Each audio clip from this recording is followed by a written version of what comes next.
Klub kebanggaan masyarakat Sulawesi Selatan, PSM Makassar, menyerah 2-4 dari Persija Jakarta di Stadion Patriot Candrabaga, Bekasi, Jawa Barat pada Rabu 25 Januari 2023. Akibat kekalahan tersebut, PSM Makassar turun di posisi 2 dengan 38 poin.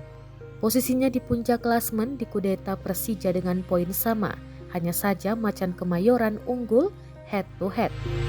PSM Makassar tertinggal 3 gol lebih dulu lewat gol Abdullah Yusuf Helal menit 21, kemudian Bres Aji Kusuma di menit 36 dan 54.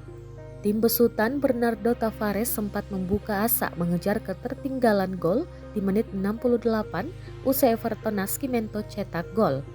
Namun Onder Kudela CS kembali menjauh usai cetak gol keempat di menit ke-82.